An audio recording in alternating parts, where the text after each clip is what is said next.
Welcome to the show. On today's episode, we have Heather McConochie. She is a nutritionist, a health and mindset coach, and a former nurse.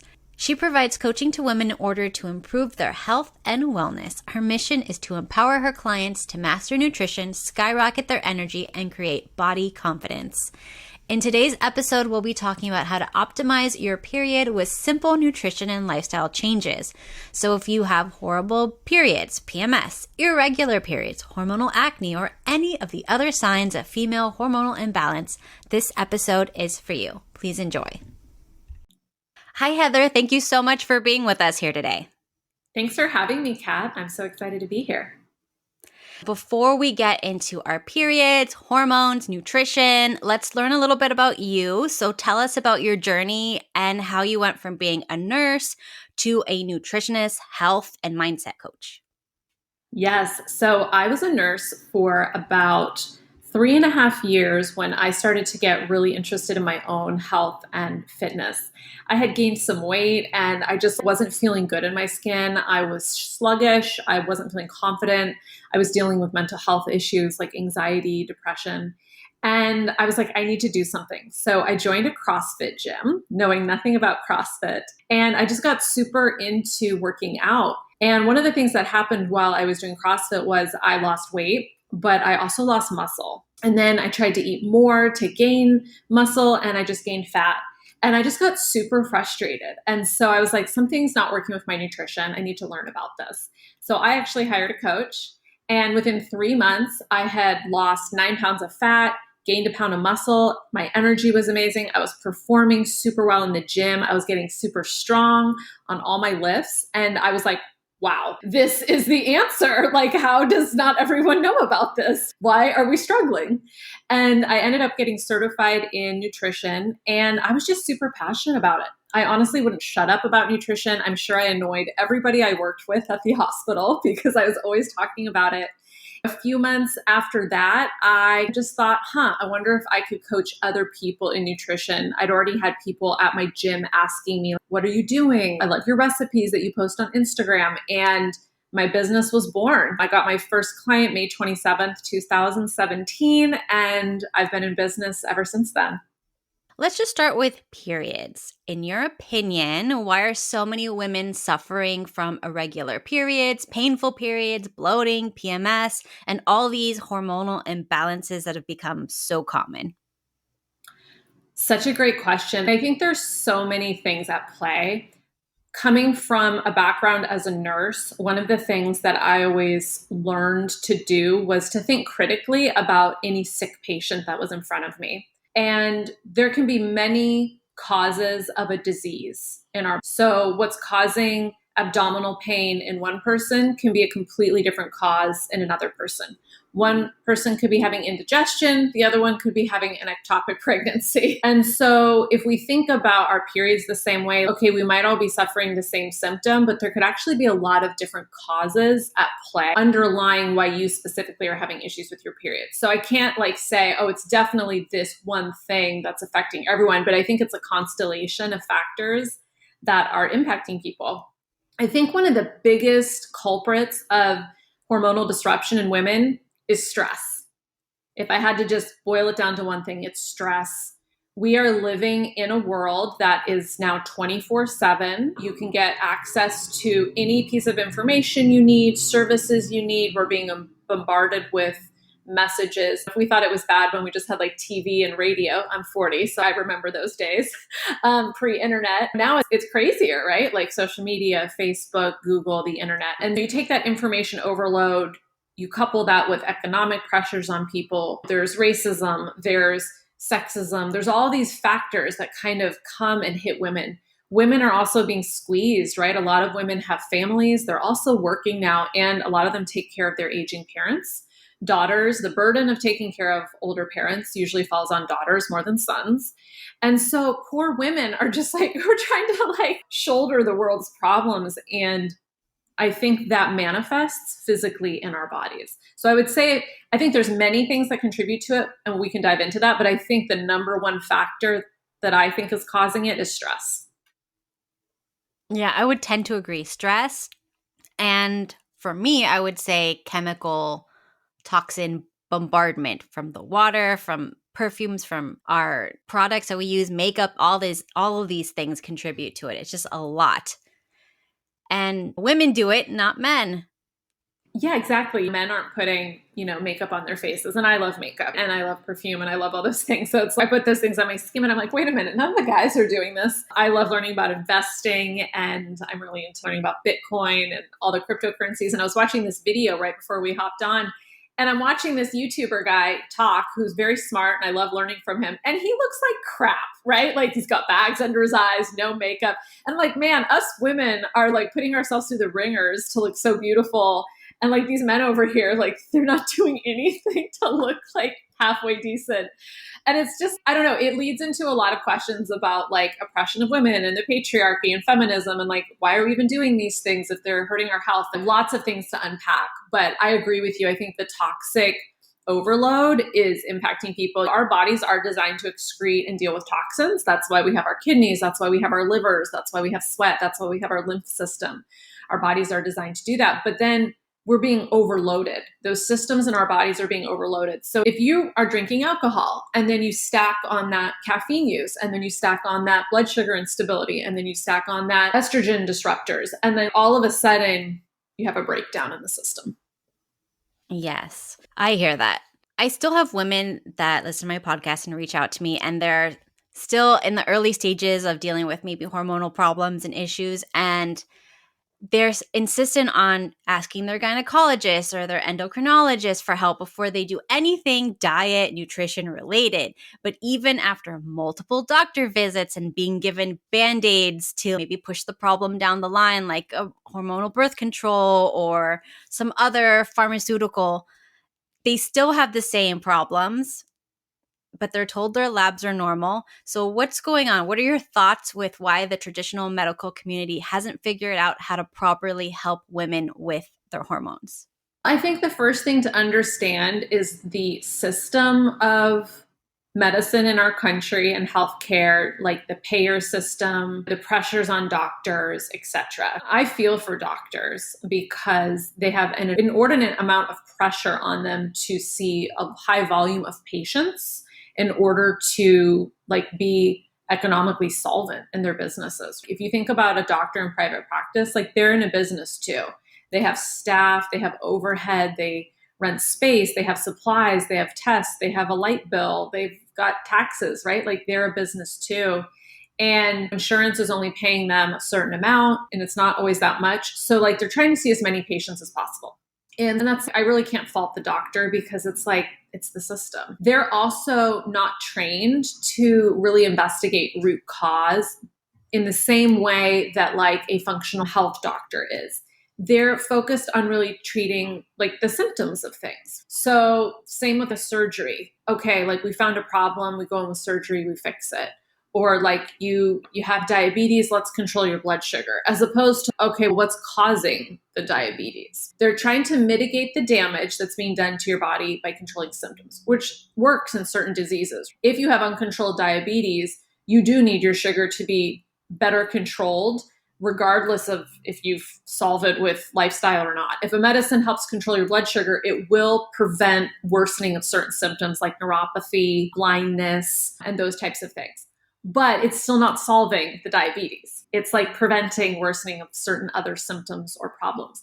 So I think that we have to understand the limitations of doctors and also not look to them to be like our savior. Like I struggle with my own mental health issues and I have a team of people who help me with that. I have a great therapist. I have a primary care doctor who sometimes runs labs for me. I also have a functional health doctor that I'll consult with. I'll get a Dutch test and get supplement recommendations from them. I also have a great psychiatrist who is more like a therapist to me, who just talks things through and who's helped me realize, wow, medicines don't really work for me, but she's still there as part of my support team. Like she prescribes a sleep medicine for me if I have trouble sleeping. But like, right, I have a team. And I think it's so important as women that we stop looking to a doctor as like the holy grail who's going to solve all my problems. Like, no, sis, you actually have to do some work on yourself too. You got to look at your lifestyle and you got to look at your caffeine use and you got to look at, are you meditating? Like you can't expect them to just magically solve your problem. And I think that's the mindset that a lot of us have, especially in America. It's we just want a quick fix. Can someone just give me a pill to fix this? Instead of, no, you need to overhaul your lifestyle. Yeah, and it's so hard because a lot of us, we're struggling with time and we have too many things going on and we're already stressed out. So we want that quick fix. We want to just be told, here's the magic pill, take this. You don't have to deal with it. You don't have to think about it anymore. And the reality is we have to force ourselves to think about it because it's just going to make things, it's just pushing it down the line. It's not going anywhere. Yeah, exactly. I actually had an ovarian cyst almost 4 years ago. My period got super strange and abnormal. I had a period for 3 weeks and I was like, something's not right. And I went to my doctor. I had a cyst. She said it needed surgery. I didn't get a second opinion. I just was like, okay. And I had this surgery and it did resolve the issue for me, but it made me stop and be like, whoa, like the years of pushing myself through nursing school and living in big cities and then being an ER nurse and now starting a business, like the stress that I had been dealing with and not truly coping with was starting to take a toll on my body. And so it made me pull back and be like, okay, I have to make some changes here. Yeah, I do envy my friends that have just like a 9 to 5, and when they get home, they're done. They don't think about it. They don't care about it. Their weekends are completely, they don't worry about work. But when you are an entrepreneur, that's it. Like it's every day because you're responsible for everything. But yeah, I feel that. So let's talk a little bit about PCOS because a lot of my listeners have PCOS or some other types of hormonal imbalances, which we'll get into. So there's several types, but the one that's the most common seems to be closely tied with insulin resistance. So why are nutrition changes so necessary for this type of PCOS? And what do you wish traditional doctors would tell women who have this? Okay, great. So there's really two questions in this. Let me answer the second question first. What do I wish doctors would tell people? I wish they would tell them that what they eat is going to affect their bodies and that they can make a huge amount of progress with their PCOS symptoms with nutrition. It may not quote unquote cure it from them. It may be something that they have to manage and live with their whole life, but it's not something that can't be dramatically helped by with nutrition. So I think that's the thing that I wish doctors would say is, hey, nutrition really makes a difference here. It's not just like, oh, just take birth control. Gosh, nutrition change is so important. So insulin resistance is a complicated process in the body. It's basically where the cells are no longer as sensitive to insulin. So insulin is that key that locks into the outside of the cell and opens the cell to the transport of glucose molecules into the cell. We have these things called GLUT4 receptors. They're actually little channels and they live in the vesicles in a cell. And when insulin locks into the outside of the cell, those GLUT4 transporters actually get released from the vesicles. They merge into the cell wall and they create little channels for the glucose molecules to flow through.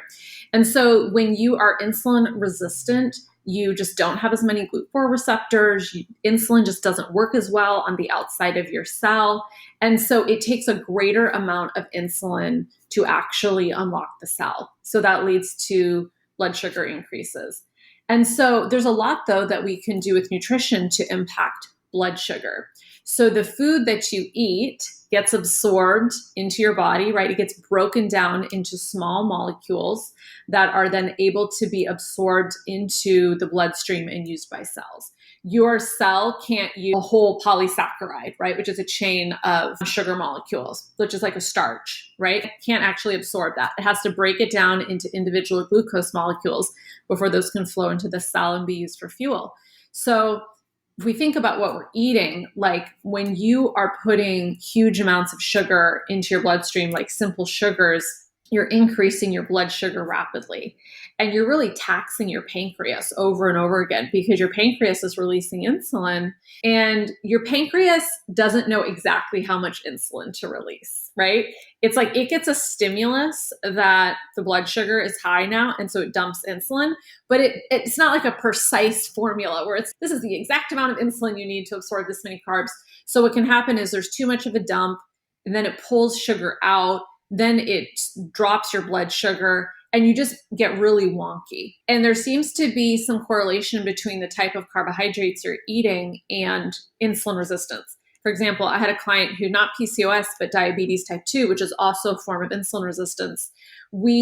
He actually wasn't overweight, right? He didn't have a lot of weight to lose. Typically, what helps insulin resistance is anything that helps lose weight and increasing exercise. Okay, so those two things actually improve insulin resistance. So nutrition comes into play because we know that nutrition is more effective for losing weight overall.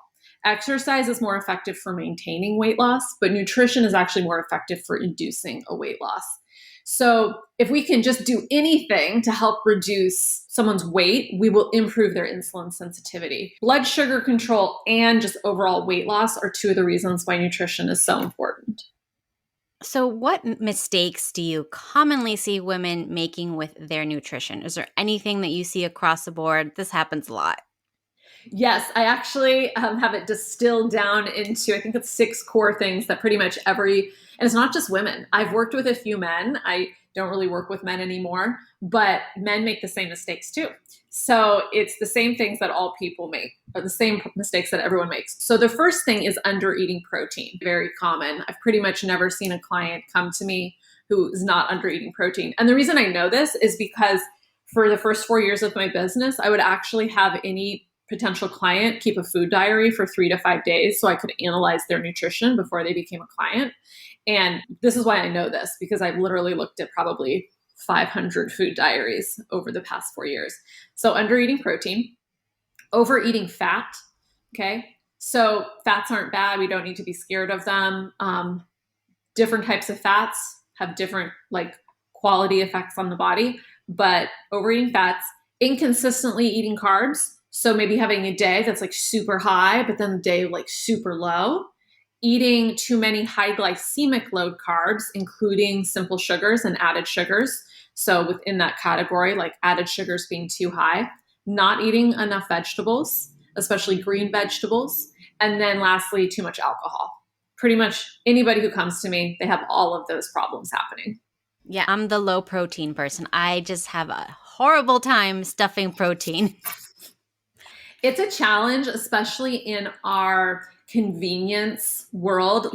You can go to McDonald's and get plenty of cheap carbs and fats, but protein is more expensive to actually buy. It's expensive wherever you go, but it does have a lot of nutritional benefits for us, including blood sugar control. Yes, I definitely feel better days where I have more protein. How can food and macronutrient tracking help you build awareness around food? Yeah, I'm such a huge fan of macronutrient and food tracking as an initial skill to develop. And then I love to teach people how to transition away from that, because tracking your food for the rest of your life is not fun and not sustainable and not necessary. So I like to teach how to do that initially and then move people into a structure where they're using more of frameworks to think about their nutrition and make sure they're eating properly. But food and macronutrient tracking is so valuable if you are confused about nutrition, if you don't understand nutrition, if you're struggling with your body, because it's going to give you very precise data. And when we have more data about what we're doing, what am I putting into my body? What's actually going on? Am I under eating? Am I overeating? What's happening? You start to really gain a lot of empowerment, because you realize, oh, I actually have a lot of say in this area of my life. I can actually make changes. I've personally discovered that my mental health tanks when I eat added sugars and gluten or white flour products, highly refined. And I'm just wow, this is great data for me. So it helps you get that data. You also really learn about nutrition when you track. So when you track and you're trying to hit certain macronutrient targets, you have to actually engage and look at foods. Wait, how much protein does an egg have? So a lot of people think eggs are high in protein. Eggs actually have more fat than protein. They have 6 grams of fat, 5 grams of protein. Egg whites are very high in protein only, but that's a knowledge piece that people gain when they track. And then you have that knowledge embedded in you for life. I don't have to track anymore because I understand food and what's in it. So I think those 2 reasons are why I think food tracking is so valuable, especially if you have any kind of hormonal issue.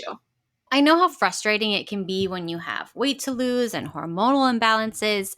So I want to make sure that I mention that there's other types of hormonal imbalances that sometimes diet and exercise are not enough. So in those cases, maybe they need maybe something to do with their thyroid or other things. So when you're working with women, how can you tell, okay, your diet's good now, your exercise is good, maybe there's something else?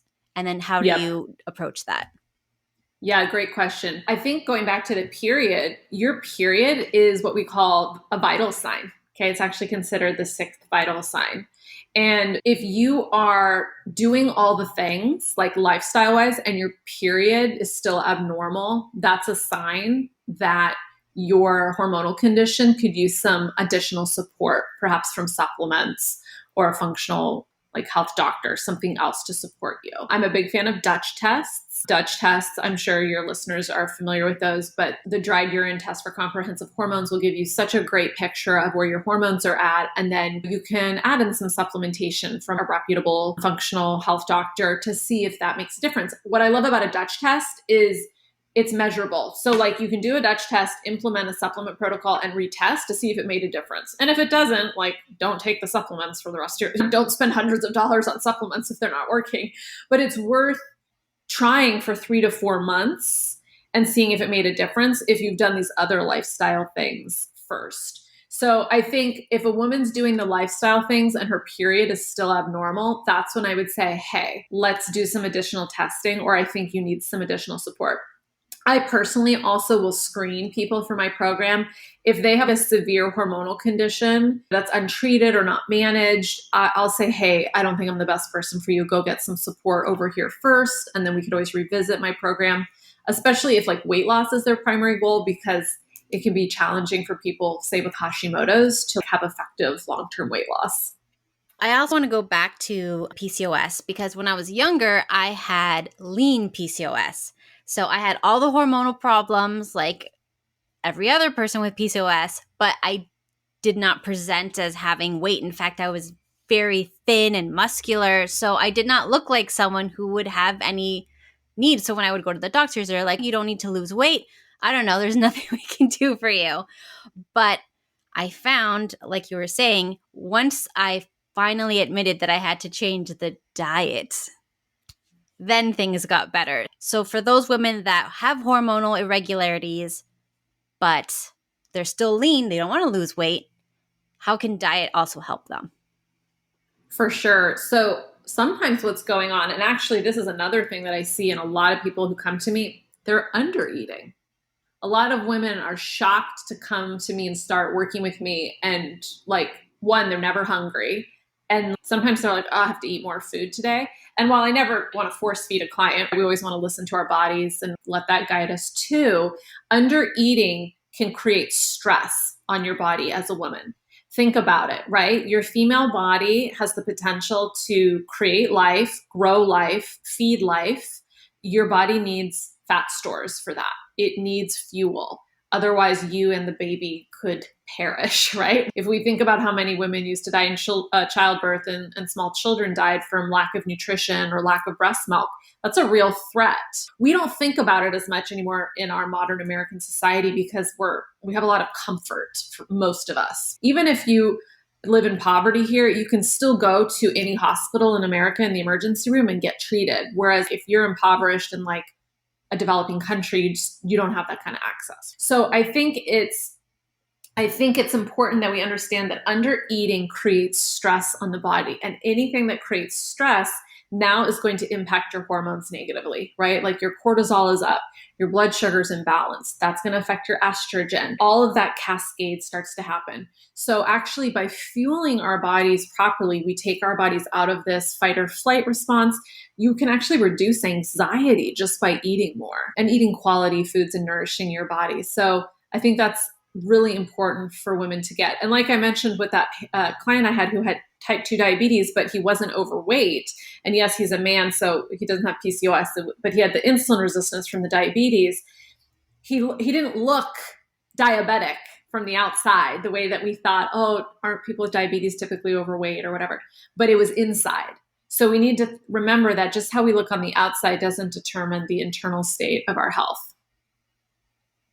Yeah, and we're hearing a lot about that on the news now where they're like, oh, this athlete died. Oh, this super healthy person died. And it's you can't tell by looking at someone if they're healthy. Unfortunately, that's not how it's done. Totally. There was once a patient in the ER who was like a super lean, like healthy, like marathon runner, and he had a heart attack during a race and came in to be treated. And here's this person who everyone would be like, oh, he's doing, so good, taking such good care of his health. He's a runner. He's lean. He's the epitome of health. And he's like dropping dead from a heart attack. Luckily, they were able to save him, but you can't judge a book by its cover. So, why is tracking our cycle so important? And can you give us some benefits of tracking your cycle? Yes. Oh my gosh. I'm such a huge fan of tracking cycles. I track my cycle and I take my temperature every morning. And it's like the first thing I do. And it's just such a great reminder for me that like taking care of my female body is like valuable. It's valuable to honor my femininity. So, like we said, like your cycle is a vital sign. So just if you noticed your heart rate got super fast all of a sudden, that would be an alert to you something's not right in your body, or your breath rate like increased, or your oxygen saturation decreased. Those are all signs that something's off. If your period is off, that's also a sign that something's off with your health that you need to attend to. If you're not tracking your cycle, you aren't tracking that as a vital sign. You can't measure it. And I work with so many women who don't even understand how to count their cycle. Just the most basic skills. They don't understand there's 4 phases to your cycle. Some people say 3, but I like to think of it as 4, right? 3 to 4. They don't understand these basic concepts. So then they don't have power over diagnosing like their issue or what's potentially going on. So the tracking just alerts you and gives you data so you can see if there's an irregularity or something's off. So, what is the best way to track your cycle? And are there any apps that you love? Yes. So there's many ways to track your cycle. You can be super lo-fi and just have a note section on your phone and spend $0. And what you would do is the simplest way would be to just write down what was the first day of your last period. So day 1 of your cycle is the first day that you bleed. Okay. So day 1 of your period is day 1 of your whole cycle. And then you would just keep track of that. Like day 1 was September 22nd. And then you would just keep doing that until the next time you got a period, you would write, okay, my next period started October 23rd. And that could be a very simple way to track your cycle. A more intense way or a more data-driven way is to do an app where it tracks your temperature. And this is an app that I use called Natural Cycles, where I'm actually tracking my temperature every day. And you're using a highly sensitive thermometer, so it goes to 100th of a decimal point. And so what it's doing is it's getting a highly accurate temperature, and it's going to tell you when you ovulated and predict your period start date based on that. That's because after you ovulate, your body temperature rises about 1 degree and then stays elevated until your next period. So I love Natural Cycles. I've been using it for about 3 years. You can use it simply as a knowledge app. So to have knowledge over your cycle, you can also use it to optimize fertility. So it can let you know, hey, these are your most fertile days. So if you do want to get pregnant, you can have more sex around those days. It also can be used as preventative for pregnancy. So it'll say, hey, like use protection, use a backup method. But if you want to try a more natural form of birth control without hormones, it's also a great option. Just make sure you're using like condoms or some other protective device if your partner and you aren't monogamous and you're at risk for STIs. There's also Period Tracker Lite. There's the Flow app. So there's a lot of different apps out there, but I love Natural Cycles because I love having that data of my cycle every day. So I've heard that you're better at certain things during certain times of your cycle. Can you walk us through how to optimize our lives during each part of the cycle? And for example, when should we do something stressful? When should we do something that requires a lot of mental focus? Yeah, I love this question. I love the concept of cycle syncing. One of the most basic things for us to remember as women is that our brain chemistry is literally different every single day of our cycle until our cycle resets. So you have a 28 to 34 day brain chemistry cycle. Comparatively, a man has a 24-hour cycle. So his brain chemistry basically resets every 24 hours. It's like Groundhog's Day for him. And so as women, we are thrown into a very masculine oriented world. It's, oh, every 24 hours, I'm up again. I do the same thing again. And we buy into this myth that we should feel the same every day, that we should perform the same, and that we're just like ignoring the fact that our brain chemistry is different every single day for 30 days. So when we understand that basic concept, we can then drill down even further and see, oh, the first few days of my period, I'm actually really tired, or all I want to do is sit on the couch, and I'm going to honor that. But like, hey, the middle of my cycle, I'm feeling like super flirtatious, or I feel super confident on camera, or I feel like I love the way I look.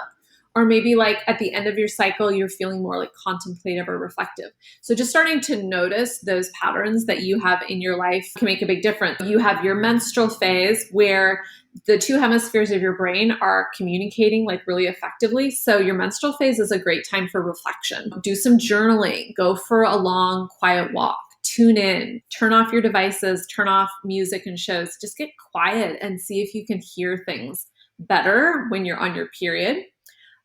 The next phase, follicular, is a time where you will typically be higher in energy. Your mood is higher because your estrogen is rising. So it's a great time to tackle maybe harder projects or things that you might find more irritating or like frustrating later in your cycle. You'll have more capacity to deal with challenges at the beginning of your cycle. When you're ovulating, that is a great time to be on camera or to do sales calls. If you have a business, to interview for a job, for first dates. Your skin will look super glowy. Your face actually looks more symmetrical when you're ovulating. It's so crazy. And then you will be just more magnetic. Your energy will be more magnetic. So it's a great opportunity and time to pull things to you. Be careful what you try to pull to you when you're ovulating because it can be very effective. And then your luteal phase. So the front half of your luteal phase, you'll typically feel pretty good still. It's that back end, second half of the luteal phase where we can start to have like PMS symptoms, start to feel more tired, cranky, have mood swings, more teariness, things like that, fatigue, cravings. And so this is a great time to go quiet. This is the week where I try to not be as social in my business. Like I try not to do sales calls, or I try not to have to do a lot of speaking or talking, and maybe think more on systems or just reflection. So those are just, we could delve more into that, but that's a broad overview of how to start optimizing that. Yeah. I love planning things around my cycle. I definitely will not do podcasts on my period or like a few days before because I'm like, I'm going to be puffy. I'm going to be overthinking it. No. I love that. Yeah. See, you're like in touch with what's already working for you. And I'm the same way. Like when I'm ovulating, I'm like, oh, this is a great time for me to film like 20 reels and just batch record a bunch of, change my outfit. But like I know that about myself. Like on day one of my period, I'm not going to force myself to get cute and film reels. Do you know what I mean? Like it makes no sense. So as you start to tune into your feminine energy and understand that you're fluxing and you're flowing and like we're not rigid creatures as women, then you start to really drop into how to sync up. And I also do not help my daughter with her homework on my period or around my period. That's my husband's job during that time. That probably is a very wise life choice. So let's see. What is moon syncing during your period, and what role does that play during your cycle? Yeah, moon syncing is so interesting. So they have found, and when I say they, I'm just like general assessment of women's cycles, data, and just surveys, that most women either ovulate with the full moon or they ovulate on the new moon. Okay, so new moon meaning no moon, right? The sky is dark. And if you ovulate with the full moon, it's called a white moon cycle. If you ovulate with the new moon, it's called a red moon cycle.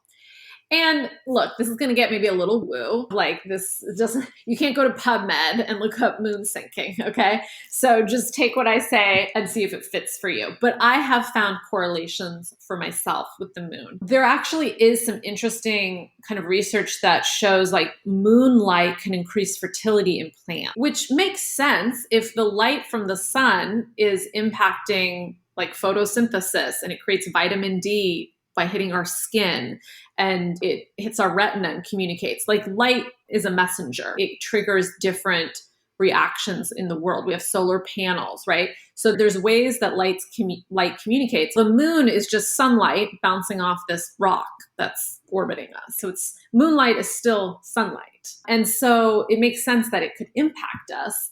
And there's the potential kind of theory that like women ovulate with the full moon because there was more light to see each other to have sex. Because 1,000 years ago, there wasn't electricity. Heck, 300 years ago, there wasn't indoor electricity. So you either had a candle when night fell at 6 p.m. or 4 p.m. in the winter, or you didn't. But if there was a full moon out, you could actually see somebody to get randy with. So there's that kind of theory around it. And then there's just this interesting energetic shift that can happen for women. So when you're on a white moon cycle and ovulating with the full moon, women tend to be more in like a mother energy, whether they have children or not. It can be a mothering energy to themselves, to people in their life, to loved ones, to their actual children, to their family, and a very kind of nurturing space. Red moon cycle can be more of like a healer, goddess, priestess type of energy. So I have noticed these shifts for myself. Like when I was like really pushing hard in my business and growing, I was in a red moon cycle. And then I moved to Kauai and my body shifted into a white moon cycle. And Kauai, when I lived there, it was a very like healing year for me, a lot of slowing down, a lot of rest. It was very interesting. So just paying attention to that and seeing where you fall, again, just start to gather data. Do you tend to have a white moon cycle? Do you tend to have a red moon? What does that mean for you? It can be another fun dimension to incorporate.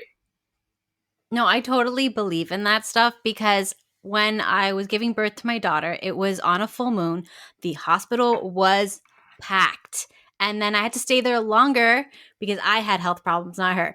But it cleared out right after the full moon. It was dead. There was nobody there. And I'm just like, what the hell happened? And the nurse is like, oh, that was a full moon. It's not a full moon, so we don't have anybody and we're bored. And I'm just like, okay, so this is a real thing. Yeah. And when I worked in the ER as a nurse, we would talk about the moon affecting things. So you can't deny that there's some type of impact from this. And it makes sense, even if you're like just a logical, right-brained like person, it makes sense just thinking about it. Like there's more light in the night sky. Yeah. And I'm wondering if that's where werewolves came from, like women on their periods or maybe ovulating or something. Totally. Something fun to think about. Yeah, let's move on. Why do you bloat during your cycle? And is there anything that women can do about this? Yeah, so bloating's connected to progesterone, right? So we have a higher ratio of progesterone to estrogen as we enter that later part of our cycle. And your progesterone does drop too at the end of your cycle, but it's that imbalance of the ratio where you start to bloat, and it can just increase water retention. So there are things you can do. So salt will increase bloating as well.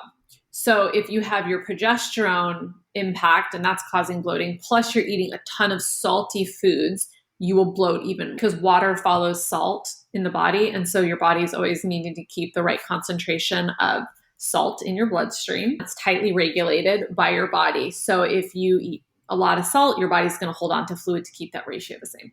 So you can just reduce added salt and reduce processed foods.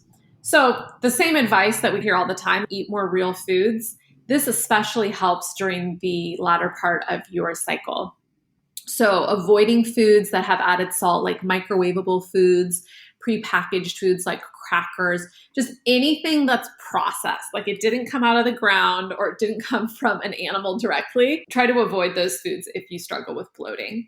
Also adding in more leafy greens. So especially greens that are higher in potassium. So like kale, spinach, chard, those, especially chard, I have found to be very good at reducing bloating.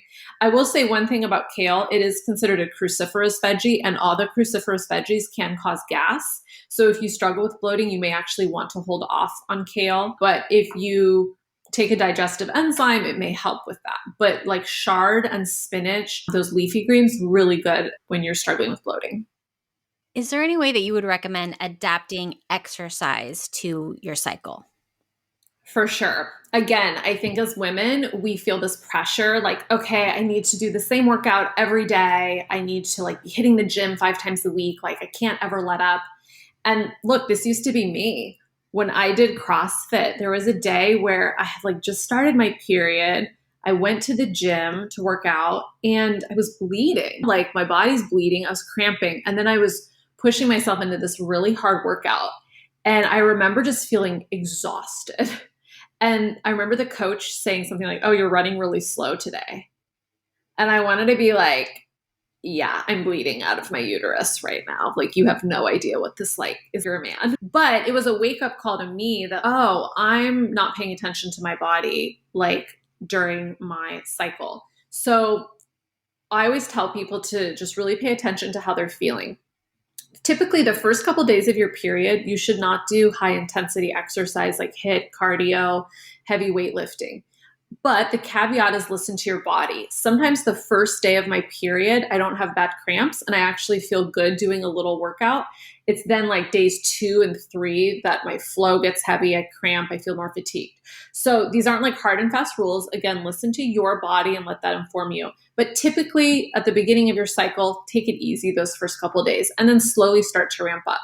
You could totally do like a yin yoga at home, or a yin yoga is basically like an adult nap too. It's fabulous. You could go for a walk, a short walk. Just listen to your body and don't push yourself. And then in your follicular phase, so as you're coming out of your period and you're moving towards ovulation, your energy will start to rise typically. You also feel more social. So that's a great time to go maybe to a group fitness class or try something new. Push your comfort zone a little bit. Maybe push the intensity of your run or try lifting heavier weights. Same thing through ovulation. And then in your luteal phase, that front half of the luteal phase probably will still feel pretty good. Second half of the luteal phase, just tune into your body. If you start to feel really fatigued, drop back more into like walking and yoga as you head into your period. If you feel like doing a little HIIT or weights, that's fine, but just try to tone it down a little bit and always listen to your body. And are there any types of exercise that are better for women who are under, let's say, chronic stress? For sure. So cardio, if we think about what cardio, it's exercise where your heart is beating at a much higher pace, right? It's called exercise-induced tachycardia, meaning your heart is beating higher than normal. So over 120 beats basically is what we consider tachycardia. And it's being caused by exercise. So it's not being caused by some kind of medical issue or problem. Like you're not just sitting there and your heart's beating super fast. But your heart is still beating super fast. You're still in a tachycardic state. And if we think about when we're in a tachycardia, our heart's beating really fast, our adrenaline's pumping, right? This is like your body, this is how your body responds when you're in fight or flight, when you're threatened. So that cardio state actually increases stress. Now, shorter bouts of cardio, like 8 to 20 minutes, is basically the sweet spot for cardio, for reducing stress, boosting endorphins, making you feel good. More than 20 minutes can really start to create more stress in the body. I recommend avoiding cardio in general if you are super stressed out, dealing with like intense hormonal issues. Now, if a little bit of cardio helps your like emotional state, your mental health, which I know for me it does, try to just do 8 minutes of sprints on the treadmill and just be done, or like a 15-minute jog. Keep it shorter. But if you're super stressed, I would recommend just long walks. So like an hour walk in the morning or split it into 2 30-minute walks. Yoga, it doesn't need to be power yoga. It doesn't need to be yoga with weights. No, just how about a 30-minute flow or a yin class or anything that's more gentle. Also, mat Pilates is great and bar is also great. I would say bar can be a little more intense than mat Pilates, so just listen to your body, but you can always leave out the weights if it feels too intense. And those are great exercises, but I would avoid intense cardio. Now, weightlifting has actually been shown to reduce anxiety in women. So I would skip cardio before skipping weights. Yeah, I totally agree with that because when I'm under really high stress, I found that I'll lose weight more if I just walk. That's it. Which is the hardest thing to do when you're a go-go person. Just stop and walk.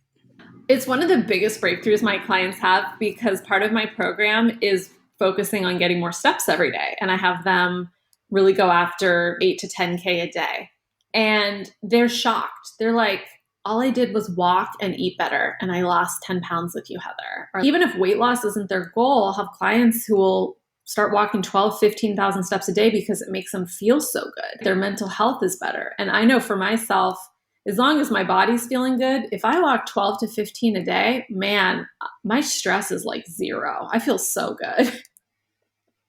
Yeah, it's pumping the lymphs. It's getting everything moving. It's not just about sweating to death and stressing yourself out. Yeah, and when we walk too, typically if you're walking, you're doing it outdoors, right? Unless you're mall walking or you're on a treadmill, but most people don't go to the gym to walk for an hour and a half. And so typically you're outside, you're walking your neighborhood, you're walking your dog, you're going meeting a friend for a walk, or you're just maybe parking further away and walking into a store. All those steps add up, but you're generally getting more outdoor time, more sunlight, which is good for your circadian rhythm throughout the day to be getting that sunlight, especially first thing in the morning. And then nature's just relaxing, right? If we go back to that core issue that's driving so many hormonal issues, which is stress, then okay, we're getting nature time, which is great for reducing stress. So it's just like a win-win all around. I've been on a lot of those private weight loss programs in the past that are not really tailored around women and hormones. And one of the things that I've noticed the most was that women post when they're tired, they have a migraine, they're dealing with a stressful situation, and the rest of the group says, go harder on your workouts. Just push more, just push through it. What are your thoughts on that type of situation? Definitely not my thing, not for me. So that's a very masculine perspective. And look, the masculine perspective is so valuable and so needed, right? If you have children, if your child was like about to get hit by a car in traffic, you would push as hard as you could to save your child. You wouldn't be like, I'm just gonna see how I feel and like flow with my feelings today. No, you would be in like masculine energy, which is like protect, provide, save, right? That's that masculine energy. And so masculine energy is super important and valuable in our world. But when it comes to our female health and our bodies, pushing more and doing more is pretty much never the answer. Now, if you just lay on your couch 24/7 and like you haven't worked out in 6 months and all you do is eat junk food, you should probably go for a little workout, right? You should probably get you up and go for a walk or do 15-minute cardio dance video in your home, get your body moving. It's all about balance. But if you're exhausted, if you're about to have a breakdown, if you're so stressed out, if you're falling apart, no, you don't need to go to the gym and hammer it hard. You probably need 4 hours of silence in your home, quiet time with a journal and a candle lit. Do you know what I mean? That's probably what you need as a woman right now. Yeah, I'm a big advocate for if you feel like that, take a long, hot bath, relax. Yes. That's it. That's what you need right now. Totally. This past weekend, I did a lot of traveling this summer. I went to Costa Rica and then I came back and I like immediately turned around and went to a business conference for the weekend. So it was like a lot of plane time, airport. And I got back and I was just feeling so exhausted. I was in the middle of a launch in my business and like just doing a lot of, and I was like, I'm cooked. Like I am on empty.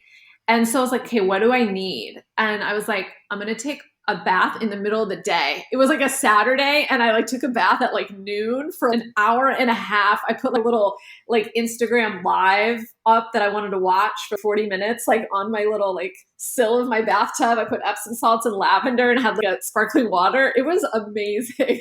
And then I just like relaxed on my couch the rest of the day and I changed my evening plans. So my friend came to me so I didn't have to get in my car and drive. I just did all these things to pull back in and reduce stress and relax. And within 2 days, I felt so much more recharged. Shocking. So it's so important that as women, we stop trying to do it all. I'm 40. I know I'm not going to get to everything in life. I've just accepted it. And I'm like, let me savor and enjoy what really brings me joy and happiness. Yeah. I started adding nightly bath for 2 hours. I will have my dinner in the bed. I'm super spoiled. I know not everybody can do this, but I will do that with the Epsom salts and all of that. And what a difference. I am such a nicer person now. I love that. And people didn't used to take showers. People in the olden days, right? Like back in the olden days before electricity, they took baths. Now maybe they shared the bath water with 7 other people in their family. But I think there's something to be said for like dropping into a bath routine. If you have the privilege of having a bathtub, use it. I've had times in my life where I didn't have a bathtub, like an apartment and now it's a non-negotiable for me. Like I have to have a bathtub where I live. Yeah, I have a lot of friends that in my master bathroom, it's just a clawfoot tub. My husband's bathroom has a shower, but I have just a clawfoot tub. And they're like, how could you do this? There's no shower and blah, blah, blah. And I'm just like, you don't understand. I need to soak and relax. I'm like type A. This is how I downtime. And the people, especially the women that are like, oh, I hate baths. I'm like, those are the girls that need to stop and take a bath. Totally, exactly. If you hate taking a bath, it probably means you hate slowing down and like just being unproductive, quote unquote. Yeah.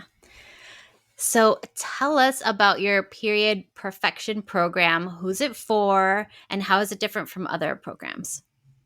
Yeah, so Period Perfection is a super simple, super fast digital course that you can do to really learn about your period. So if you're brand new to your cycle, like if you're one of those women I described who like you don't even know how to count your cycle, or you don't know what the 4 phases of your cycle are, or you wouldn't know where to get started with cycle syncing, this course is for you. If you're super knowledgeable about your period and PCOS and everything, this is not the course for you. Okay. This is really a beginner entry level course.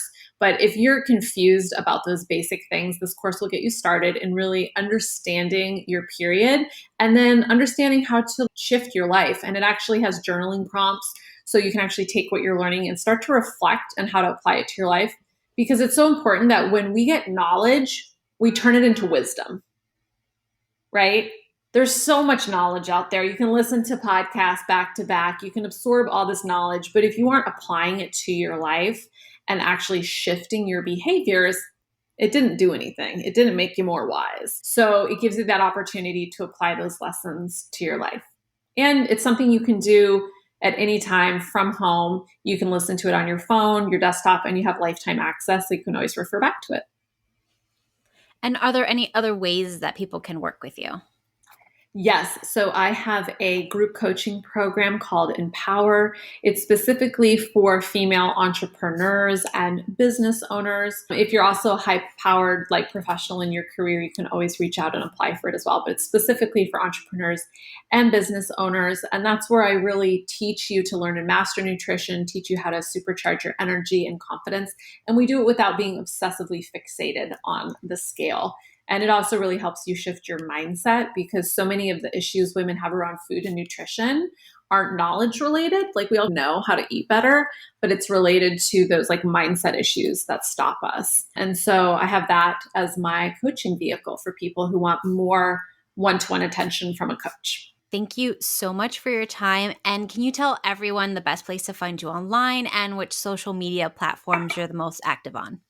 Yes, so Instagram is my favorite place to hang out. Heather McConochie on Instagram. If you just type in Heather MCC, you'll find me. I'd love to connect with you. Send me a message and say hello when you find me there. And then you can also check out my website, heathermcconochie.com. I also have a podcast on Spotify and iTunes called The Positive Thread. Give me a listen there. You can also connect with me on Facebook if you want. So I will put all your information in the show notes. Is there anything else you would like to leave our audience with before you go? Just remember that how you are as a woman is perfect and beautiful, and it's okay that you don't feel like you maybe fit into the grind and the hustle of the modern world. Don't change who you are as a woman. Embrace your uniqueness, your female energy, and learn to flow with that because that'll actually be your access to living the life that you want, feeling happy, feeling peaceful and content, but also your access to results in your life as well. Heather, again, thank you so much for your time. And this has been great. And I will put everything in the show notes for everyone to check out. Thank you so much for having me.